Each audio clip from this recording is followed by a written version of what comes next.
My name is Clifford Townsend Jr., CliffordTownsend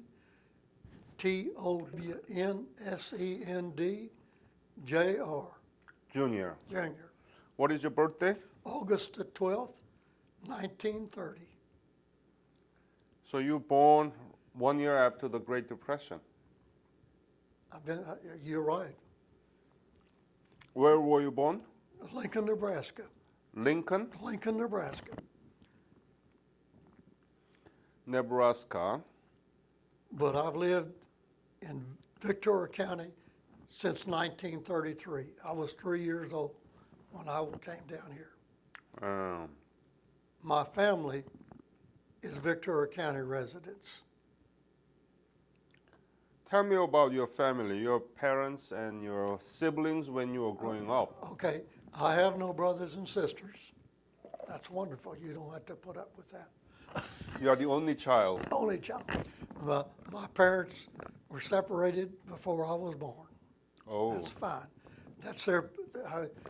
Why would I try to say something about something I know nothing about? My mother brought me down here because she couldn't take care of me and work back in the 30s, in the Depression.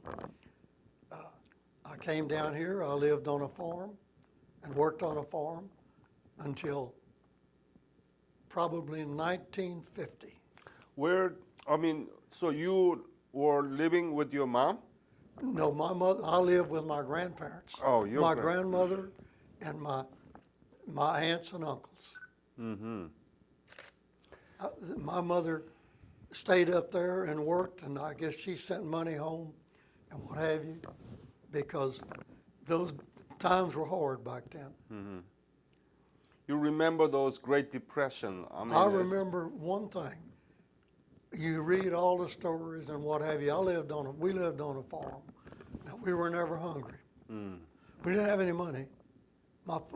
3 years old, growing up, and things kind of began to fall into place. About the time I was 7 or 8 years old. You could start 37, 38. You could start remembering how things were. But I never.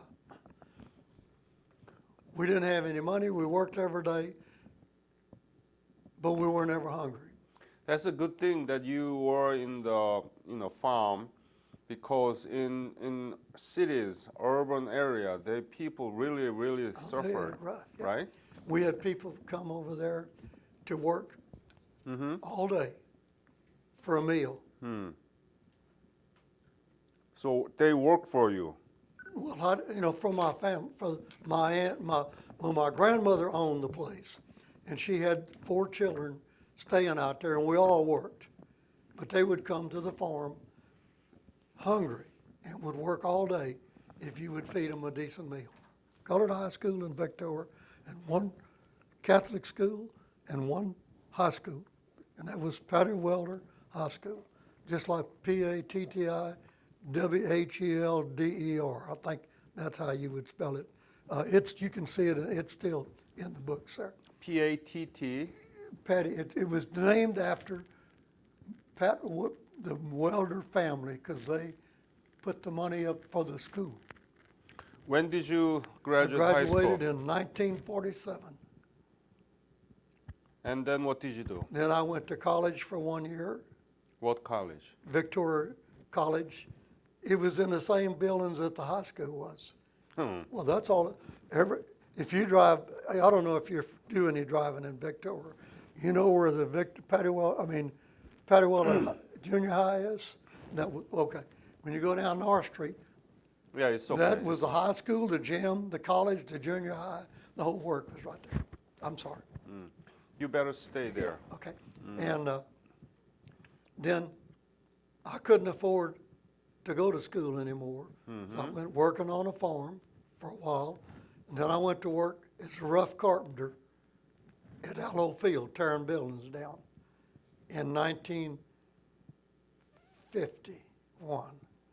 Then I got my draft notice, and I turned in my resignation to the man, and I was drafted November the 6th, 1951. You knew that there was a Korean War broke Oh, out. yeah. How did you know, and what did you know about it? Well, you know, this was in the 50s. We still had radio and what have you. And the talk, you know, that's how I feel about it. Did you know anything about Korea? Not, I'm not sure I still know anything. No.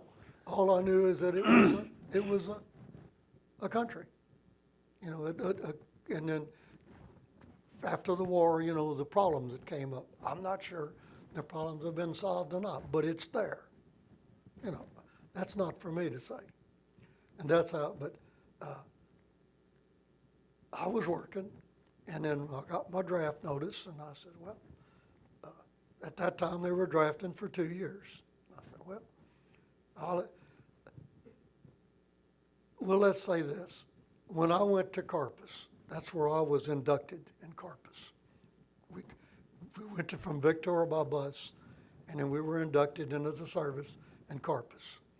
I made a pretty good score on all those tests. They gave tests back then. And so then I went to basic training out at Fort Bliss. And we went through lived in the little 5-man huts out there that some of them didn't even have windows in them. But that's beside the point. And after basic training, What was your specialty? In basic training, nothing. Just After that? okay. I went into they put me in a radar outfit. We were assigned, all my military service was in a radar outfit. When we first started out at Fort Bliss, we trained to track, they would send the little guided missiles, little airplanes by, and we would track them, and then it was anti-aircraft artillery. Well, but they didn't have any okay. Then when they offered me a chance to go to leadership school. And I asked him, how much time will I have to add to my time? Do I have to have more duty? And they said, yep. I said, I don't want it. And when I finished up the radar school, I had a FECOM, Far East Command. I took 30 days leave. We went to Yokohama.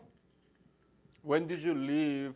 We left out of Spokane, Washington on a ship. Spokane? Yeah. Washington? Yeah. When? Well, let's see. We can backtrack. I got there in May. Let's say somewhere probably in April. April or early, because when I went on a troop ship, I went to Japan. I was in Japan about 7 days. I was on another ship, and they spelled Pusan. When I was there, it was started with a P. Yeah. But when I noticed in all of that other, it started with a B. Yeah. I went to Pusan. When did you arrive in Busan? In May. I can't tell you the exact day. Early part of May. How was Busan at the time when you arrived? How was Busan? Nothing but military, you know, ships and people and poor Koreans trying to get any. Hey, you have to feel sorry for the people. I did, because the kids were starving to death, and you know, they had they then had to push down. They had to push all the way back, and they were getting close to the 38th parallel when I hit Pusan. We got on the train and went to Seoul. And then when we left Seoul, I went straight to that first radar site, which was on the double bend of the Mjimgang River. I was a radar operator. And what unit did you belong? 35th CMR. That's 35th Counter Mortar Radar. 35th what? 35 Counter Mortar Radar.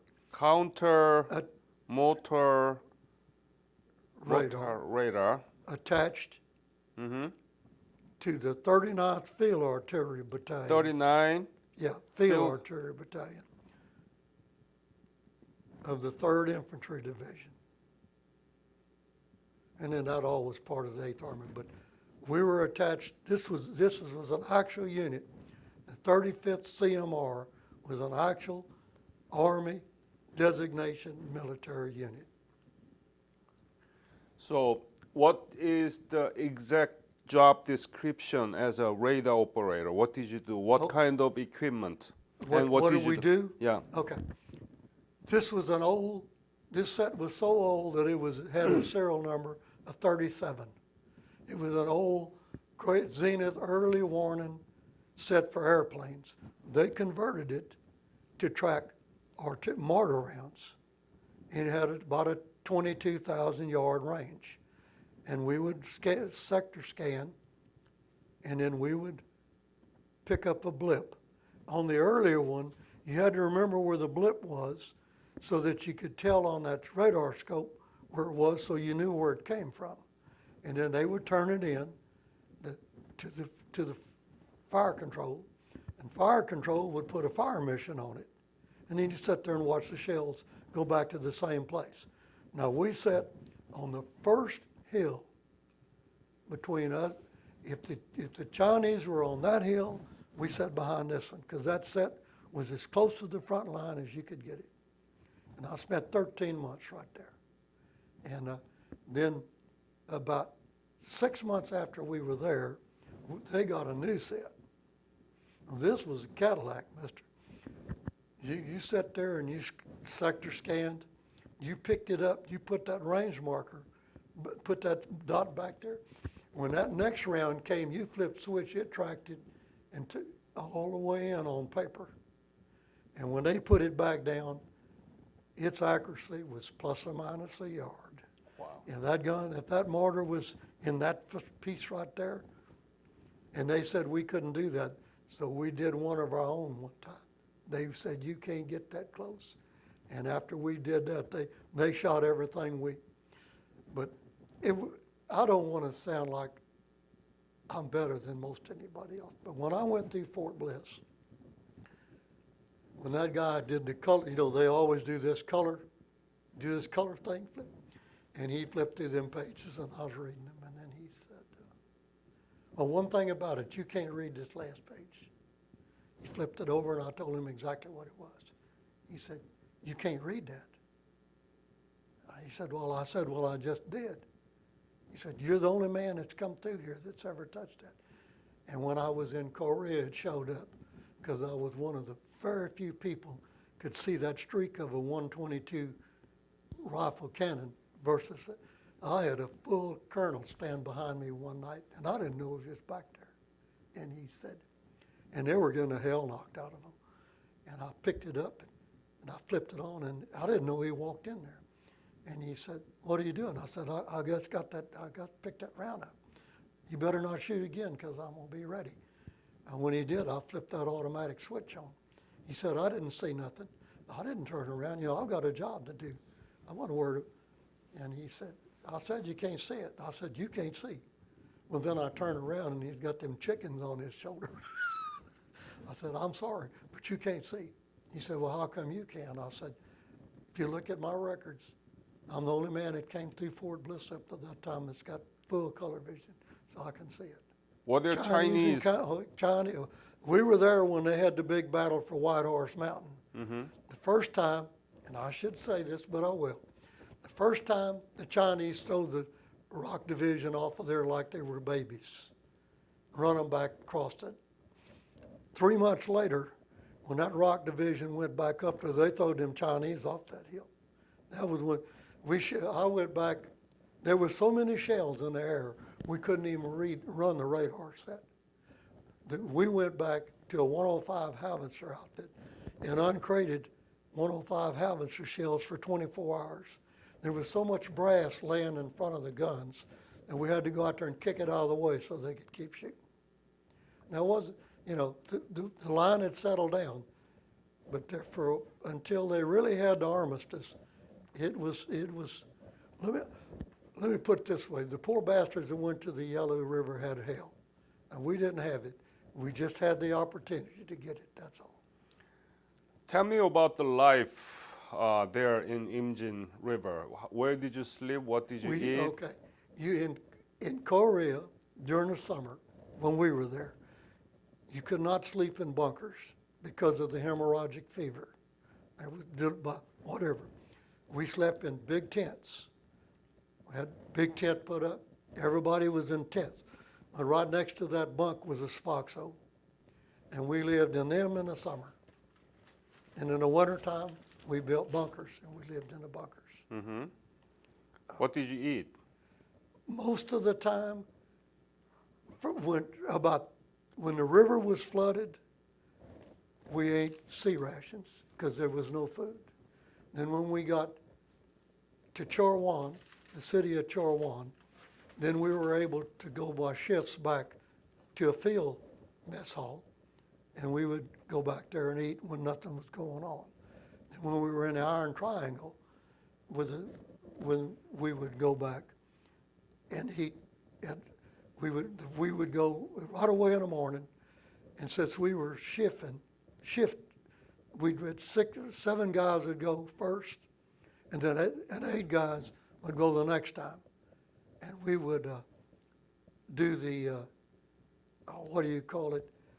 If we got there, the mess sergeant knew what we were, and they put us to the front of the line because they knew another crew had to come up. And we did this for 3 or 4 months. Now, I'll say this. Once they got squared away, we eat better than you can eat over here in Cafe. Because our mess sergeant had been the head shift in a New York cafe, and he was in the service. And I asked him one day, I said, why do you serve this kind of food? He said, I'll serve the best food I can put on a plate. I don't give a damn whether I'm in New York City or in North Korea. You didn't know Korea, where it was. You served there and you saw total devastation. I mean. And now Korea is one of the 13 largest economy in the world. What do you see? How do you put that into perspective? Well, let's put it this way, and maybe I'm not being facetious about this. American country has always gone and helped build back what's been tore up. If you look at Japan, and I believe that was also in Korea. I think that, and I don't see anything wrong with that. Mm-hmm. What I think is wrong is when we help countries that hate us. And we know that's. Going back to my time in Korea, I have to tell you one little story. We were there, and we had a young Korean houseboy. Now, nobody else could have him, but since we were 15 men off to ourselves, nobody knew we had him. So he stayed with us all the time. He got everything we did. Of course, he'd wash our clothes, and when we went somewhere, he went with us. We go down to church, he'd go down with us on Sunday morning. And he was just a nice young kid as you'd ever want to see. And we'd pay him. We'd give him money, and then they switched that currency from Han to Won, or one of them. And we had to go down and change the money because he has way too much money. And they had come up and checked us to see if we were doing black market money up there. And then we told the guy, look, this is under your hat. We got this kid, we changed this money for him. He's our boy.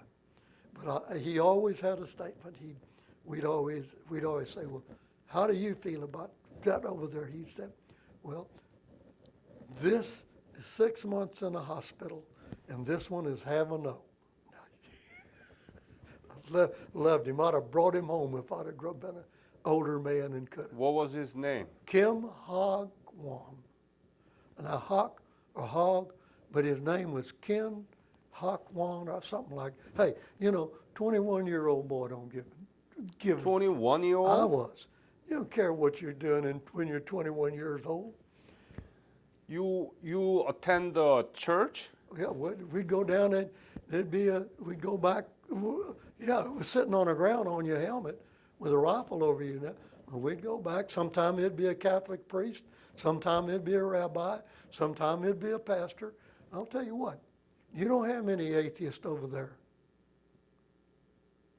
What was the most difficult thing during your service in Korea? The most difficult, okay, first of all, you have to remember, I didn't volunteer. Okay, good or bad, that's never beside the point. Getting used to, I really didn't have trouble getting used to the regulations.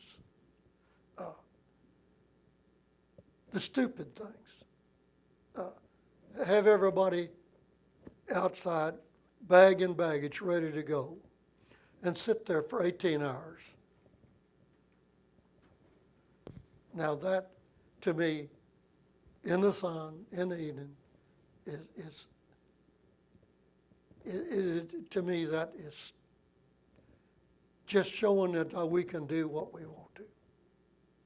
And that's the reason I never stayed in the service. Mm-hmm. Maybe. Now, I was fortunate. I never got a scratch. How much were you paid? I drew when I was over there, I guess after I made corporal, I got $105 a month and $45 a month combat pay. 40 what? $45 a month combat pay, because we were shelled a minimum of 6 times a month. What did you do with that money? Sent it home. To whom? I played poker. I always was lucky playing poker. All the beer and toddy and stuff I bought with their money, and I sent all of my money home. To whom? My mother. Your mom? I was a singing boy, you know. My mother had my car. I sent it all there and told her to put it in the bank. What do you think about the U.S.-Korea relationship now? Well, okay, all you've got is the news, what have you.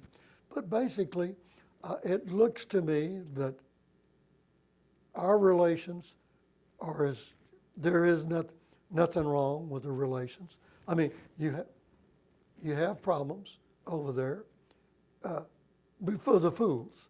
You've got fools in every country. We got them over here.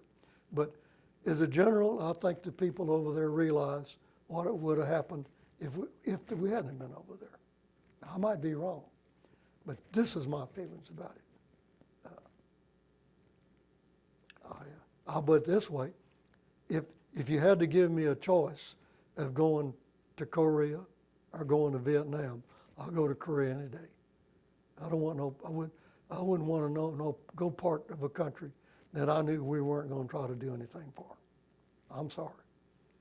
Maybe them diplomats don't like what I just said, but to hell with them. Korean War was very important because the Stalin and Franklin Roosevelt, they were kind of allies because they had to fight against Japan and Germany during the World War II. But after the Korean War, we will clearly see that Russia is the communist and enemies of the United States. And the Korean War was the signal of this Cold War. Yeah, it sure was. Despite such importance, Korean War has been forgotten in the United States. Why is that? Nobody wanted to admit that it happened. You can't believe how we were treated when we came back off the boat. Tell me about it. How were you treated? People didn't want to have nothing to do with you. I guess you're not supposed to remember everything.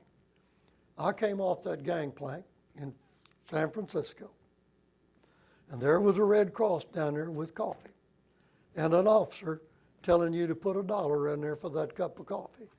When you come back, and this troop ship had nearly everybody was rotatees with 3 or 4 points. That means they were all up close to the front line. And to pull a stunt like that tells you the people in this country didn't give a damn. You can edit that out if you want to, but That's my feelings there. Why? Why didn't they give attention to it? Because they still, in my opinion, still had the revulsion about World War II. And they were fighting again, and they just didn't want to see we're getting into that again. So what is the legacy of the Korean War and Korean War veterans? Do what? Legacy of the Korean War There veterans. won't be any in another 10 years. There won't be any left. I know, but what are the importance of Korean War veterans? Well, in your mind? I think that those that volunteered, those that were drafted, served their country honorably, I would assume, because they wouldn't have let us out, except this lady's looking at you all the time. Anyhow, she left. It's just, that just has to be the way it is.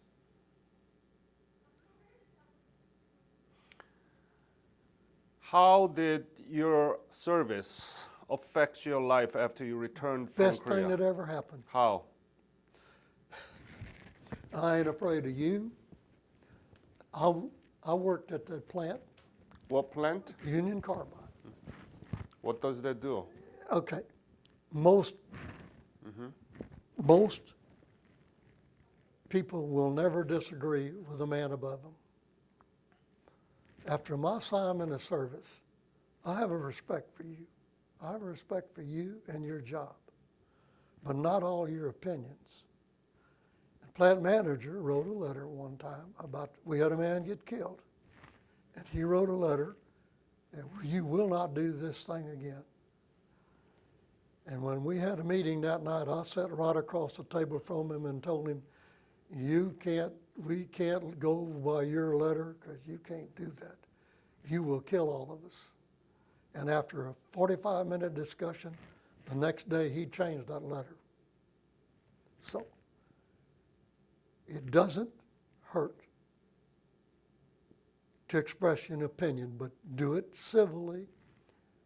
And of course it costs, I'll guarantee you, my 32 years at Carbide and my years as a supervisor cost me from ever getting a promotion, because I broke up too many meetings with, you people don't know what you're talking about.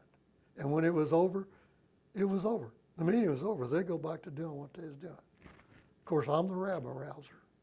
But the main thing that doesn't bother, that taught me, these little, you hear people, oh, I got this, I got that. There is nothing important enough to get upset about unless there's two things happening. That guy's coming at you with a rifle, or he's coming at you with a bayonet. The rest of that don't mean a damn thing. Learn to work around it. I'm 84 years old. I've got my first day to be in the hospital. I've never been cut on, never been, and part of that is stress. Stress will kill you.